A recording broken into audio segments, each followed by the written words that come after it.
Okay, good morning, everyone, on such an incredible bonus day for the middle of November. I see it's already 50 degrees, so as soon as we're done, luckily, since I'm retired, I will be going out for my walk on the Greenway today. So why don't we start? I think everyone has a copy of the agenda. And I will tell you, we are moving the discussion of funding opportunities up to the beginning because Mark Nielsen is going to give us a briefing there and he has to leave. So we will move that up. And then, of course, we'll have the rest of the agenda. So why don't we start by doing introductions? I'm Jack Walsh. I'm co-chair and I'm with the Derby Greenway. Let's see. Well, everybody's screen is different. So Aaron, Budris, Naugatuck+Valley Council of Governments. Mark, Mark Nielsen, NVCOG. Christine, Christine O'Neill, NVCOG. Rich. Oh, wait, we have two Riches. So Richard Donovan first. Good morning, Rich Donovan, also with NVCOG. James Stewart. Jim Stewart, Public Works, Naugatuck. Okay, Joshua. Josh Iannotti with VHB. The other Richard. Richard Crowther, NVCOG. Ed. Edmund, First Selectman Thomaston. Okay, now I don't see first name, so I'm gonna have to say Jay Mancini in Waterbury. Good morning, Judy Mancini, Mayor O'Leary's office, Waterbury. Okay, let's see. P. Bunovich. Yes, Paul Vanevich, Watertown Town Engineer. Okay. Bergeron. Yes, good morning, Anna Bergeron, DOT Policy and Planning, Bike Ped Coordinator. Okay. M. Jewel. Maybe not there. A. Serial. Oh, we got it. Go ahead. Sorry, Mark Jewell with VHB. Okay. A. Serial. Good morning. It's Tony Ciriello at SLR, and I'm a consultant to the town of Watertown. Okay. I think I got everyone right. I don't think we missed anyone. So welcome aboard. And I'm going to turn it over to Mark to talk about the funding opportunities, DECD, and the Connecticut Communities Challenge first. So I could talk a little bit about that first. Okay. So all of a sudden, it seems like there's a whole lot of funding out there that can be used for trails. And one of them is this Connecticut Communities Challenge program through DECD. They issued an official notice of funding opportunity a few weeks ago. And I think I sent all of you a copy of the memo that we prepared for our members. Awards are going to be between $1 and $10 million. There's $100 million total available for the whole state. Projects can be submitted by municipalities or regions, and the DECD goal is to have half of the funds allocated to distressed municipalities. And to that end, distressed municipalities are sort of on the hook for 25% non-state match, and all other communities are 50% match. Preferred projects are going to include multiple of the following: transit-oriented development, downtown major hub development, essential infrastructure that facilitates future development, new housing, mobility improvements that increase connectivity to transit, and that includes pedestrian and bicycle improvements, and public space improvements. So, multi-use trails in general could certainly be potential projects. They fit the bill for mobility and public space improvements. But a lot of the sections in Naugatuck River Greenway Trail could be even stronger candidates where trail sections are in or adjacent to downtowns, where they connect the transit, where there's a brownfield improvement component to the project, or where they help facilitate future development. So it's the one caveat in this program is that we've heard that there's going to be a very strong preference for projects that leverage private investment. So, keep that in mind. The match is kind of steep for non-distressed communities, 50% match. But, we're happy to discuss projects with you. The intent to apply is due on December 3rd, and full applications are due on January 14th. So it's coming up. It's going to come up pretty quick. Happy to answer any questions about that. And just to forewarn as well, the intent to apply is, I think, 2 pages, pretty simple. Just give a brief description of the project and your partners, but the full application is pretty extensive. So check it out before decide to try to apply, because there does seem to be a lot of work that's going to be involved in putting together the full application. I will tell you, I've spoken to the chief of staff in Derby, because if you look at the grant, Derby ticks off so many of the boxes. It's incredible, but the problem in Derby, there's no grant writer. So that's a huge challenge. But as I read it, I mean, it almost looked like somebody wrote it with Derby in mind, with what's going on in downtown Derby right now. But I hope they can get something together, but I'm highly doubtful that it'll happen. Any other thoughts? All right, why don't we move on? Who's taking the next part? Is that Mark? So, well, that Rista had asked to put this on the agenda, and I thought she was going to discuss it, but I can sort of tag team it with Mark. If you have anything to add. So I have not seen final rules from the Department of Treasury, but there are final interim rules published for the ARPA funds, and this is recovery plan funding that's going directly to communities. So all of our communities are getting some money, some a lot more than others, but it's really, up to the local government to decide, priorities and how they're going to spend that money.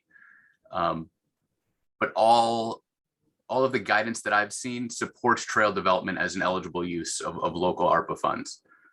So they can be used for projects to address both current COVID-related impacts and longstanding challenges that were made worse by the pandemic. So public health, addressing negative economic impacts of COVID, building infrastructure to be more resilient.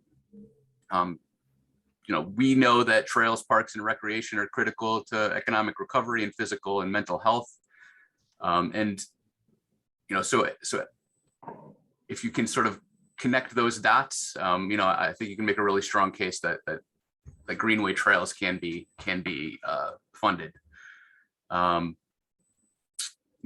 that, paired with, how much more use of outdoor recreation amenities that we've seen during the pandemic, I think that's, you could definitely make a good argument. Jim, you have your hand up? Yeah, does anyone know if we can use the ARPA funding to cover the 50% in the challenge grant? Typically, no. No. I think there is something, and we'd have to double check it, but I believe there's something in the ARPA guidelines that basically say it can't be used to match something else. We'll double check that. I believe you're right. Because with the challenge grant, that's going to be state dollars, and ARPA is federal. So a lot of times you can do that kind of a mix and match. We'll double check for you, Jim. Like I said, I think I recall seeing something that they don't want you to be using this for match for other programs, but that could be referring to match for other federal grants you may have gotten. So we'll double check and get an answer back to you. Any other questions? And just to, Aaron sort of touched on the ARPA money that's been allocated to the municipalities. But there's also EDA, Economic Development Administration, does have a number of grant opportunities that could be submitted through an economic development district, which in our case is through the Shelton Economic Development Corporation, SEDC, sort of the administrator of the Naugatuck+Valley Corridor EDD. But one of the program categories is tourism, outdoor recreation, and I forget what the other term is. But again, under that, there's a lot of money nationwide, and this is competitive. but you can work with an EDD or, through us, and trails seem to be eligible for under that program as well. So, keep that in mind. It might be better if a trail, was an inner town or interregional type of a trail, because then you could be showing that two towns are getting together to partnering and makes it more of a regional project.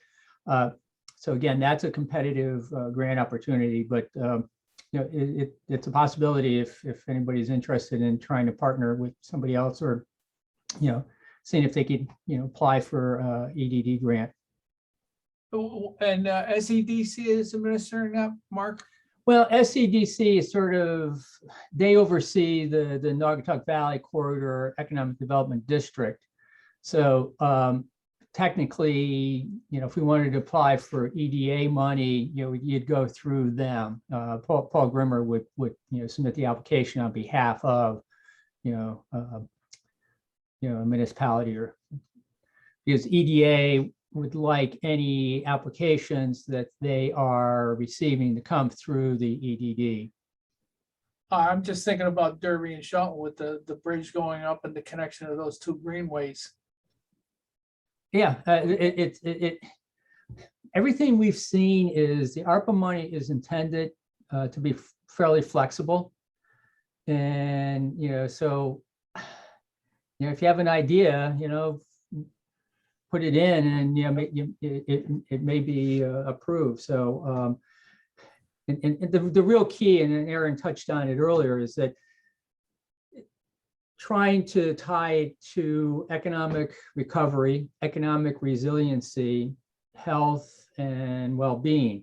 Those are the real key factors that you sort of have to emphasize. And I think a lot of what we have done in the past, has demonstrated that the trail, the Greenway would, actually, ticks off all those boxes. So, but again, it takes, you're the chief elected official in all our communities to sort of say, yeah, this is a good idea, let's get behind it, and, put some, support behind it as well.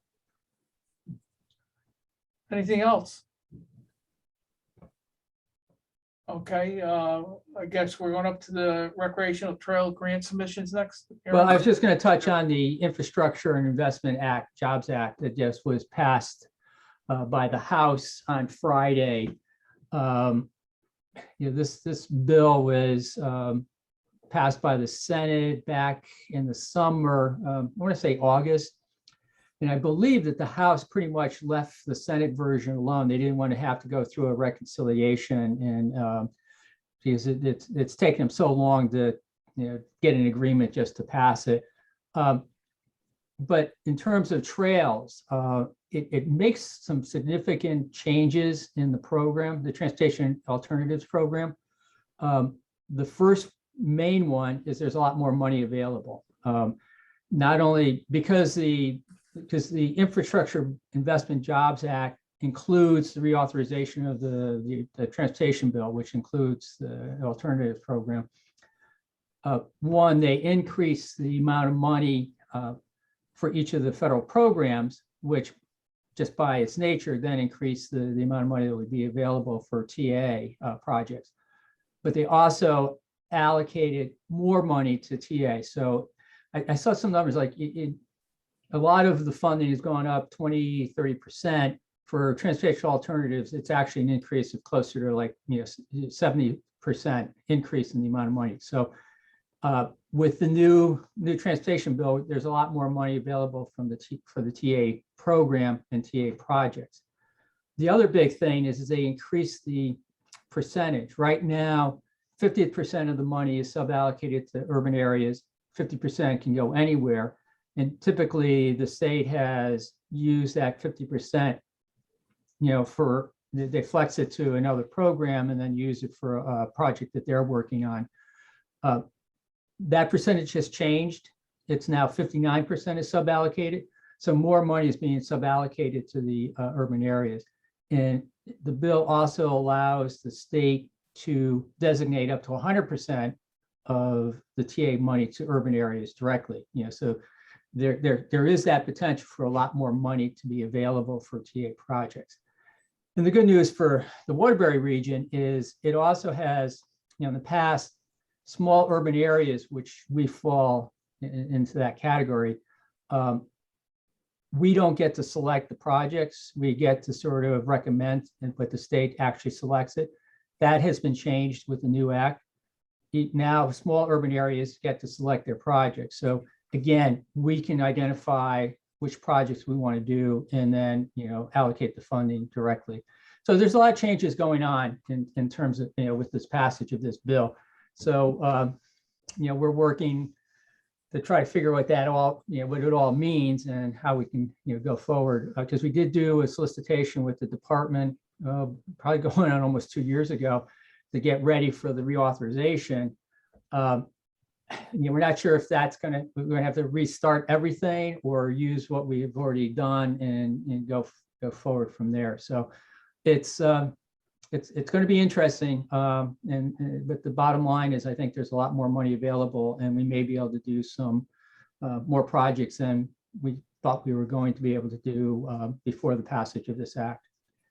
And there are a few new programs that they've created that are discretionary.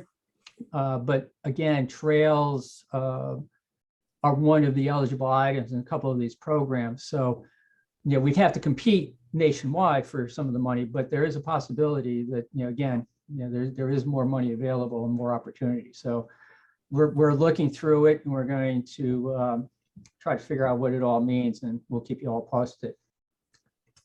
And we already have, maybe a little, it's not an edge, but a head start because we already have our priorities Correct. list developed. So, that should be a good starting point for us to look at all this fun. So that's good news. And like I said, we did go through a solicitation, going on about 2 years ago. So we have a good idea of what our priorities are and what kinds of projects people are thinking about doing. So, that's going to be our starting point, and, start from there and then, see where it goes. But we'll keep you posted because, the bill is massive. There's a lot of money available, and, we got to figure out, what categories or programs we may fit into. It's all good news, though. It's all good Yeah, news for yeah. our, the work that we do. So good. All right. Any other questions for Mark? Okay, let's move on to the recreational trail grant submissions. Aaron, do you want to talk about it? Because we have Sure. several. So, a few weeks ago, the Rec Trails grant round closed. We had several Greenway related projects that we were asked for support letters for, both from the COG and from this committee. So I worked with the co-chairs to draft some support letters for those. And maybe I thought we could just go through sort of project by project and explain what those are, just so everybody knows what's, what everybody is looking for. And I can start with our submission. So the Council of Governments was asked by the City of Waterbury to submit an application on its behalf for, we're calling an environmental and engineering study on the next phase of the Naugatuck River Greenway. So it's pretty much a resubmission of one that we submitted in 2018 that was ultimately not funded. So as you all know, phase 1 of the Greenway is under construction, which goes from Naugatuck line to Eagle Street. And then the city's next priority will be phase 2, which will extend the 2 miles from Eagle Street to West Main Street, which goes right into downtown with connections to the train station and Library Park. So the city did some initial routing and conceptual design work in 2013 when they were submitting their federal Tiger application, but it was really pretty high level, and it's a really, really complex route. So this is probably the most complex section of Naugatuck River Greenway. It's very urban. It goes through a few industrial legacy sites. So there's going to be contamination to deal with. There's a lot of existing infrastructure that needs to be sort of coordinated and dealt with. So this project, and I mean, ideally we would be able to fund a design of this section, but I think because of all those reasons, the design is going to be way above the upper limit of what Rec Trails could fund. So the idea here is to sort of do detailed environmental engineering and construction cost estimates for the city, and really try to avoid some of the pitfalls that they encountered on phase one, which led to delays and cost increases. So we're going to look at changes in the corridor, like there's a lot has happened since 2013 with the mixed master and DOT's plans with that area. So we'll look at that, investigate property ownership, do some environmental due diligence, looking at potential contamination on those industrial sites, and investigate the engineering needs and look at some preliminary engineering work on structures that might be needed. So if we receive it, the COG will hire a consultant to do most of this work, and city's pledging to cover the match. And that's about it. I don't know, Judy, if you have anything to add. No, I have nothing to add. You did that very well. I just want to thank the committee and everyone here who supported it. We're hoping that we can, leverage on what we're doing with Greenway phase one and the construction that's going on. So we're hopeful this time that we have a little something in our pocket that will help get us over the finish line for this. So I just wanted to thank Aaron and the COG and this group here for all your support. So thank you very much.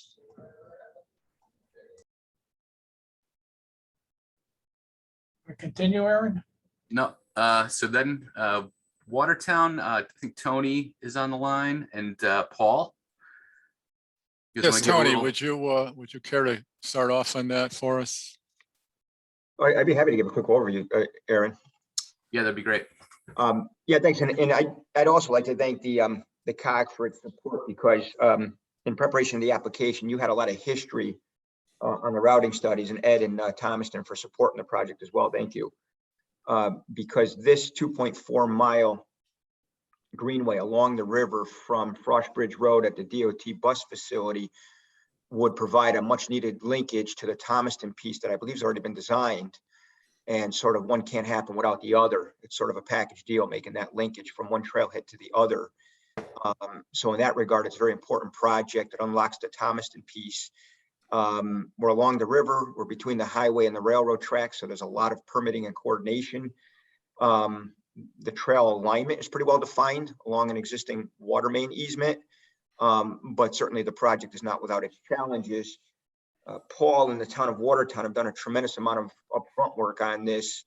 Paul is a surveyor, having run control, located the water main, researching all the property deeds. The town will commit its match and in-kind services. A lot of work having been done to date, doing as much design as they can in-house, and then leaving the rest of it, the permitting, the coordination, the railroad DOT work to a hired consultant. And that's where the ask was for fees for design for this section of trail. Tony, you might just want to mention that Waterbury Water is signed off on this. You had a letter I haven't seen, but you've received it from Rob Langenauer. Yeah, that there were a couple of challenges with this segment that for a number of years in conversation with, maybe folks in the DOT, there was a question as to how viable the route is.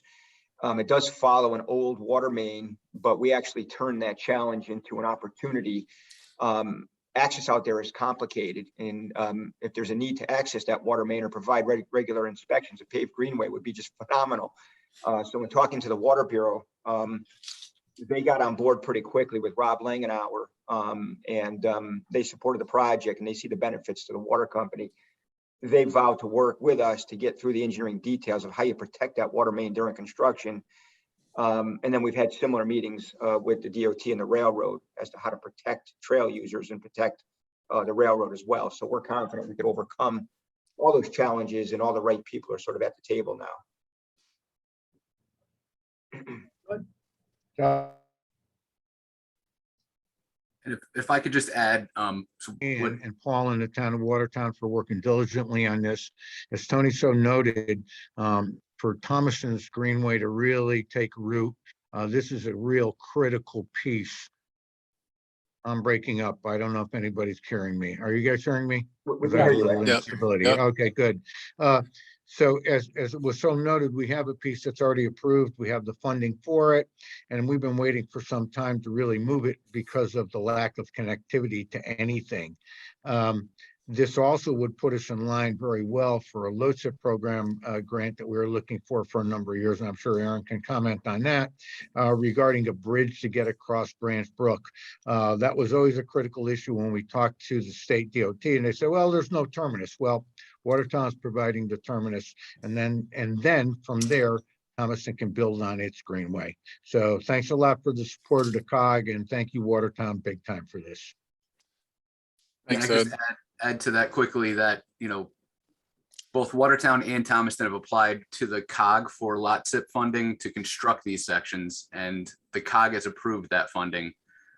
But we're really sort of being held up right now by DOT, and they really want to see sort of proof that, the Watertown section can be built without impacting the water main. So, this design is going to do that, and will really unlock both of those pots of funds and get both of these sections built. So, a lot sort of hinges on this, this next step, but, it could really make a big difference in getting this moving. Hey, Aaron, what kind of mileage are we talking about with these two sections? It's probably like just under 2.5, I think. Yeah, 2.4 miles. Yep. 2.4. From Cross Bridge to the Branch Brook Bridge. Right, And then it's 2.4 in Watertown plus the balance in Thomaston. Yeah. Right. How much is in Thomaston? I think it was like 2,000 feet. So it's not much, but Yeah.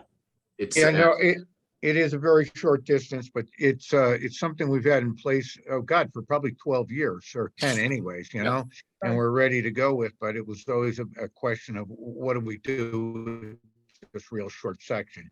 So again, with Watertown doing it's this piece, which again, I can only say extremely great. Good news for both towns and for the whole project. Then that we have something we can build upon. Right. Pardon me? I said it's good news for both towns. And for Oh, the whole- absolutely. For the Greenway in general, because this is a critical piece.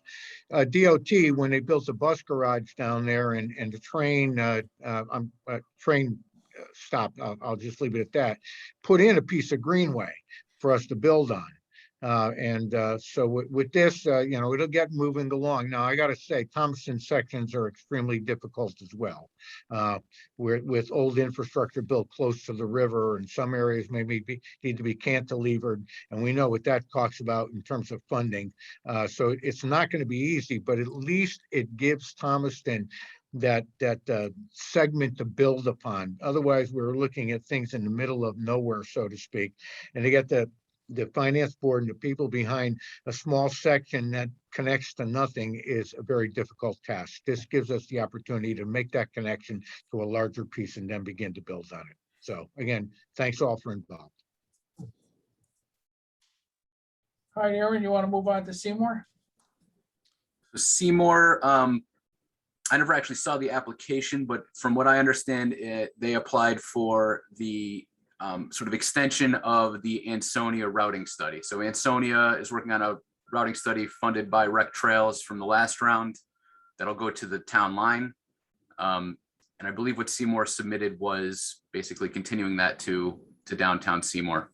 I think Mark Jewell might have a little more information than I have, if you have anything to add. No, Aaron, you got it absolutely correct. Seymour's application just extends that study from the Ansonia Seymour line up into Broad Street 313 Ting Dam area. Oh, very good. Torrington? So no one's here from Torrington. So this is sort of tangentially related to the Greenway, but we thought it was worth supporting. So this is for a section of the Sue Grossman Greenway Trail. So it's not directly linked to the Naugatuck River Greenway. This section isn't, but they do, Torrington does have plans to connect the two in downtown. So, as they work to build that out, it's really, you know, adding to the Naugatuck River Greenway reach. You know, they're working actually very hard to connect all the way to Winstead. So, you know, you would basically be able to take this trail, the same trail, even though they have two different names, from, you know, Derby to Winstead at that point. So it's kind of exciting. All right, and the trail finder and the census.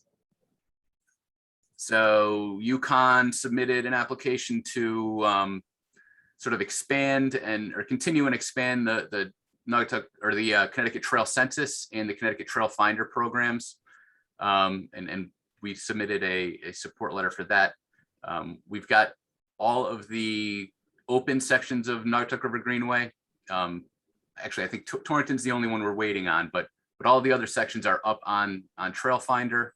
I think it's a really great way to get people out to the trail that might not know about it. And then Trail Census, we've been working, so Derby has a counter. We've been working on getting some short-term counts on some of the other Greenway sections as well. So we have a better understanding of who's using the trail and, you know, the traffic on it. So I think that's a good project. And, you know, I think it really, both of those programs really support trails in general, and, you know, helping to get, you know, especially the Trail Census, helping get trails funded, because there's actual data out there now that we could use to support our submissions, which, you know, we certainly did in our Rec Trails Waterbury application. And our numbers are good. Our numbers Yes. are good. So it's very helpful that, you know, we have that data. On some questions, you know, do people use the trails? We've got the exact numbers to say that they do, and they use them in large numbers. So, okay. Anything else under that, Aaron? So I don't know. So I know Naugatuck did submit an application, a Rec Trails application. It wasn't really directly Greenway related. I don't know if you guys want to talk about that at all, or if there's any other projects out there that anybody wants to discuss.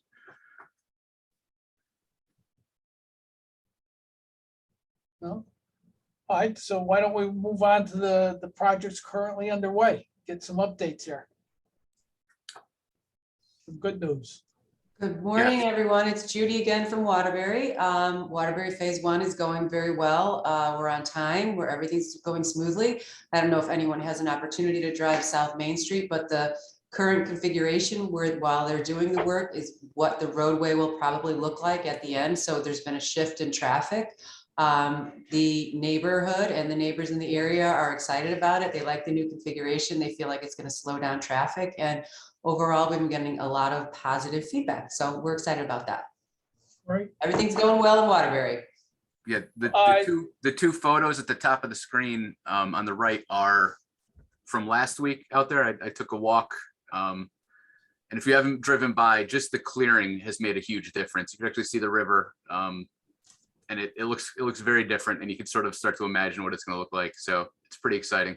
It is, Aaron. You know, we've waited, as you all know, it's been fits and starts for us here, and with the help from the COG and everyone, we are so pleased that it's finally happening, and people are calling and asking about it, and we really think it's going to be a popular attraction and a positive impact on our community here. So thank you, everyone. Do you have a targeted opening date? Yeah, so next year in the fall, we expect to reach substantial completion. So we're doing well. I mean, we're having weekly meetings with our contractor and working out the kinks. You know, we're operating behind businesses and behind the river. So we've been having a few issues here and there with the business, but nothing that can't be overcome. I think people forget that they've given up some of their property. So other than that, it's going very well. Well, congratulations. Thank you. And thanks again to everyone. And Sony, I see you've got a couple of pictures there. Aaron? Yeah, I was out last week. It looks like there's still some work going on, but the fencing is up. It looks really good. It looks like it's open to the public now. Is that true? No, kind of, no. Well, they're still waiting to build a lighthouse. No one stopped me, but yeah. don't take my lead. Yeah, it's not a very long section, but you know, again, it's right along the river, and I'm waiting to see the lighthouse. For those who don't know, the landmark at the entrance is going to be a lighthouse. No, you can barely make out where it will be in that second picture down on the left. You see that white area? There's a round circular base where the lighthouse is going to go. But I haven't seen much construction going on there. They've been focusing in on the fences because they had trouble getting delivery of the wood for the fences, but it looks as though all the fences in now. So I guess the next phase will be the lighthouse. So I'm guessing, Aaron, that maybe we'll talk about a grand opening there sometime in the spring, huh? Yeah, Mark, do you have any details? Yeah, so the segments 3 and 4 are referred to state project 02128. Schultz is the contractor, and they're not quite done. They still have some fence work to do, and so they'll be out there for a little bit longer. And there's no lighthouse as part of the state project 02128. If that's happening, that's a separate contract, a separate project. Yeah. And for those of you who don't know, this is really a parallel trail. Okay, it's already has trail on one side of the river. This is right across the river on the other side. So it's double track trail, I guess you could say. So yeah, it's part of a larger loop between Division Street and the Target. So ultimately, you'll be able to walk the entire loop and travel on both levees on either side of the river there. Right. Yeah, it looks nice. I mean, there's some neat concrete detail on that pad with a sort of a compass rose. It looks good. Mark, do you know, I noticed there's fencing on the river side. Is there going to be fencing on the opposite side too, or is that it? I'm just curious what's allowed. You know, sides. They're running into a little bit of difficulty with the fence installation right now. I won't go into it, but they're still working on it.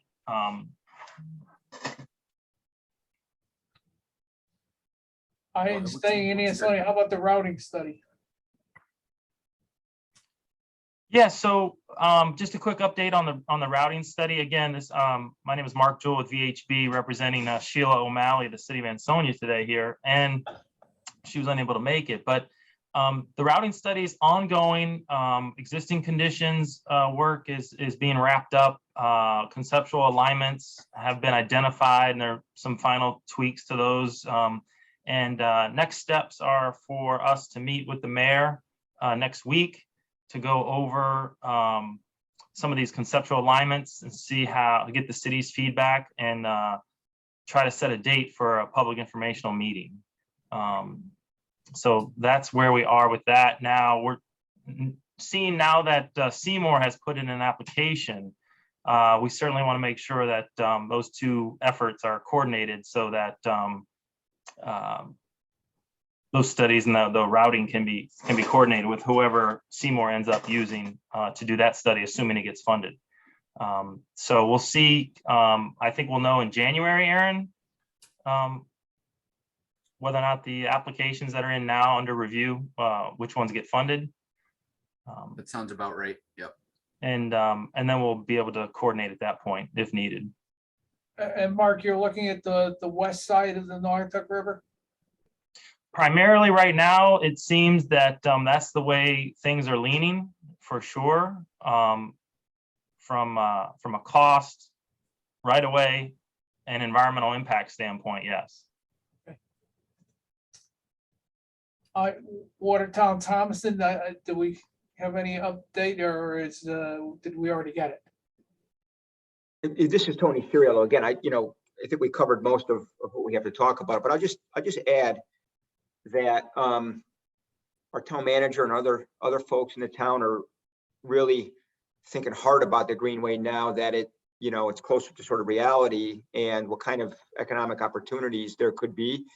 And I won't share anything now, but there's some thought process going on around how we engage local merchants, and because that is a fairly secluded segment of trail. So how do we bring the town to the trail, if you will? So I think we've got some good ideas there. And then the other thing I'll mention that's related as the town is moving forward with its Steel Brook Greenway. They built a short segment down in Oakville, and the piece north into Watertown will be under design shortly. And that'll be funded under the Transportation Alternatives Program. But there is a future connection between a Steel Brook Greenway through Oakville into Waterbury that people are starting to talk about now. And I think that's important that everyone's seeing the big picture and what kind of opportunity we'll have when Steel Brook Greenway is finished and makes a connection down to Waterbury. So I'm just glad that both of these trails are getting attention. And I think locally, we're starting to see the vision all come together. And I think people are starting to understand how it really could be a positive change for the community. Very good, very good. Any other updates from any of the other towns? Concerns? I don't have an update. I have a question, guys. We are in the process of starting to think about signage for our Greenway, and we're developing sort of etiquette rules for the use of Greenway. And I don't know if anyone can sort of help us with that, maybe concepts that you use or thought about how we post that and what you currently have out there and what we can do to sort of build off of that. We've got etiquette signs on ours. I'll share with you. Okay, that'd be great. We've developed something. We just want to sort of compare that with what's already in use and make sure we're covering everything with that. So thank you. I think the biggest issue we've had since we started was the issue of dogs or no dogs. We did. Well, that's part of it. Leash. How long is the leash? There's a lot. So we're trying to figure that out. It's a never ending debate. Thank you. And a new thing I've noticed a lot of is e-bikes and e-scooters, which is something, I know people have mixed feelings about. It might be a good topic for a future presentation or, agenda item in a future meeting. Aaron, that's a national conversation right now at all the national conferences as well. Yeah. And I can tell you, I have seen an increase. At first, it was just the little scooters, but now I'm seeing more and more electric bikes. And technically, by our rules, they're not allowed on the Derby Greenway. But it's not at the point yet where anyone's really paying that much attention to it. But I would think next spring we might see a different picture of it because those scooters they're showing up every place. I mean, I don't know if you saw the piece about downtown Hartford. I was really surprised that the ones they have, which people rent, can even be used in the snow. I never thought of a scooter in the snow, but it's a changing world, and the electric bikes, what an industry change that is too. So yeah, I think it's something we hadn't really thought about when we talked about no motorized vehicles on our Greenway, but those are motorized. So we will have to go back and take a look at it. So anything else? Okay, membership and attendance. Aaron, we have everyone represented. I don't know how our attendance is town by town. So town by town, we have a lot of towns that are not represented at this meeting and haven't been at previous meetings, but I think our attendance has been better the past year. And I think a lot of that is, it's a lot easier to hop on Zoom than to come to a meeting. Yeah, I don't know. I've been trying to keep up, and on the second page of the agenda, there's a list of our sort of, this is an informal committee. This is not a formal committee. So, we've had this list going since I started working on the, administering the committee.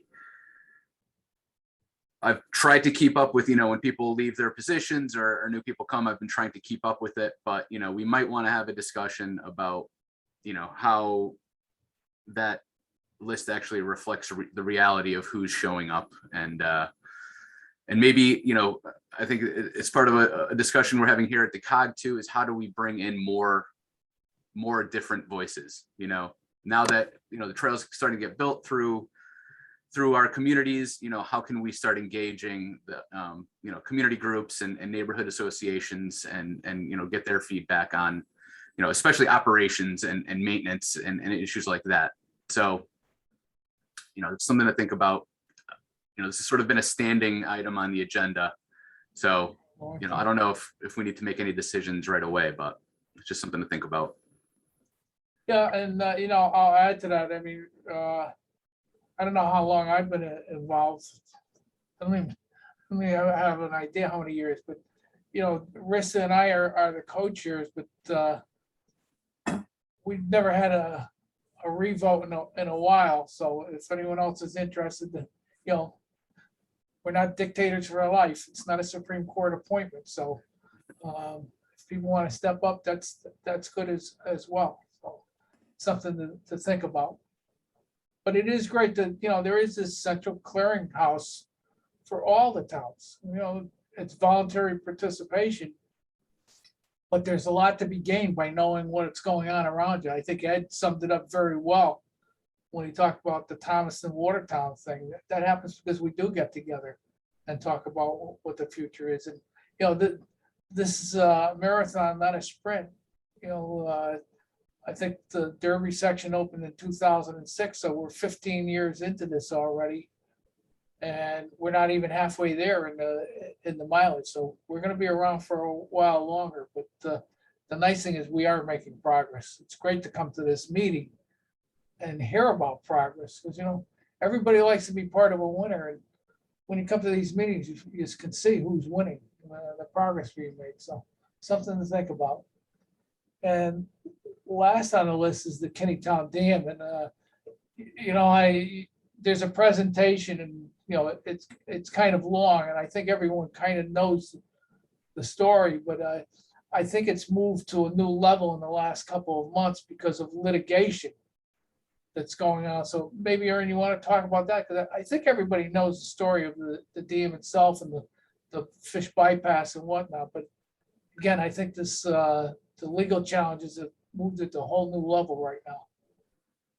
Yeah, so the sort of big news since our last meeting is that the COG, in partnership with Save the Sound and the Naugatuck River Revival Group, which is Kevin Zach's group, filed a complaint, like a legal complaint, against the dam owners at FERC, the Federal Energy Regulatory Commission, asking FERC to revoke the license exemption that the dam owners hold. So, we see that, over the last 2 decades, there's been zero investment in this facility. It's not generating any energy right now and has not for over a year. And since 2013, only one of the generators of 2 have actually run. So, the payback is minimal, and the environmental harm that the dam is doing by preventing fish from migrating and preventing sediment flow down the river is really immense. So, we filed this complaint. We think we have a really good case. The fish ladder that was built there was never built properly. It hasn't been operated properly. It's, the past several years, it's hardly passed any fish. So, we filed a complaint. We expect FERC to act, in the next few months. DEP just issued a letter in support of our complaint yesterday, which was very strong, supporting our position. The U.S. Fish and Wildlife Service has not directly supported our letter, but their comments have basically been along the same lines as our argument that something needs to be done very fast in order for this to work. So our federal delegation has gotten behind this complaint too. There was a press conference down there a couple weeks ago with Senator Blumenthal. So I think we have a lot of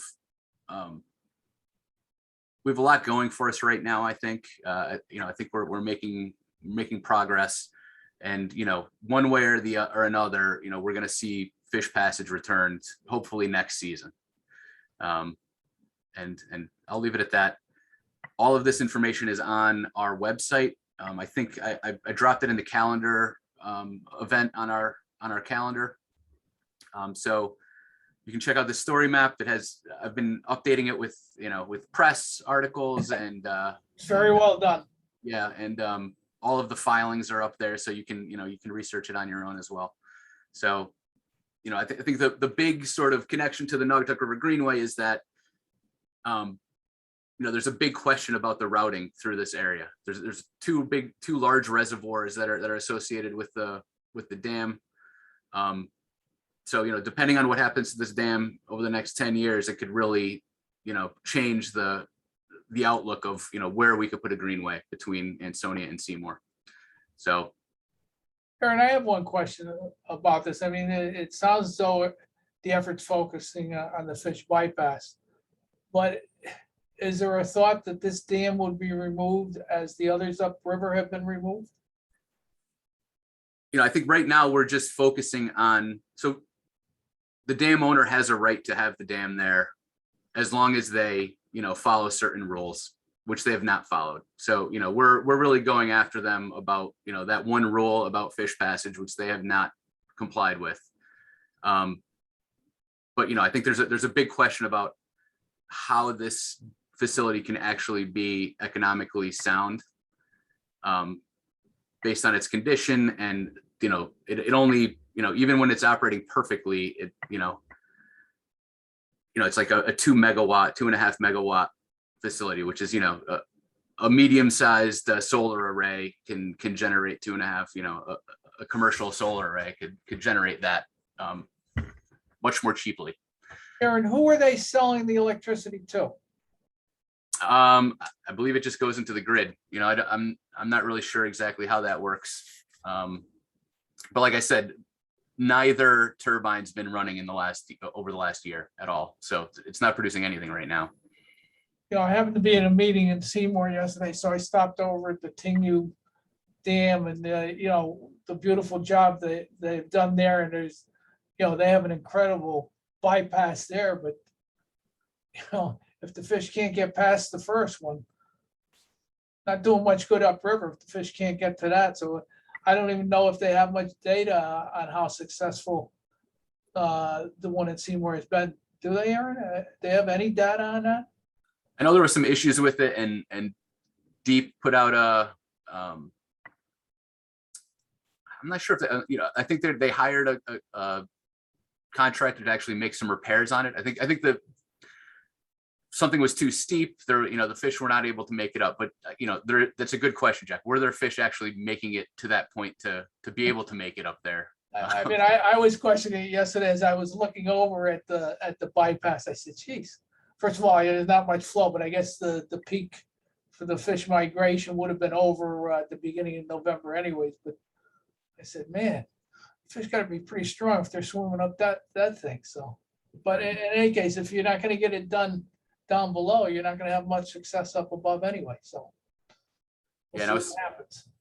But I would urge everyone to look at the work that Aaron has done with that presentation, because it's got a little bit of everything in it. It'll give you a pretty clear picture of what's going on there. So, and I wish Kevin was here, Kevin Zach, because he's worked over the last 15 years on this issue, trying to get people to listen, and now finally people are listening. So, he deserves, all of the credit really for making this happen.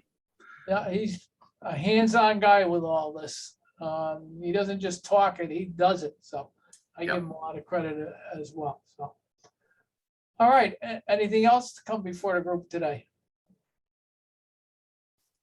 If not, someone want to make a motion to it? Oh, you got the next dates too. Yeah. So I didn't double check to make sure none of those are holidays, but that is the same schedule that we had this year, which is the second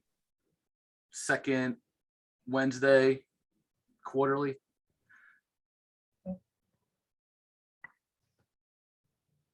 Looks good.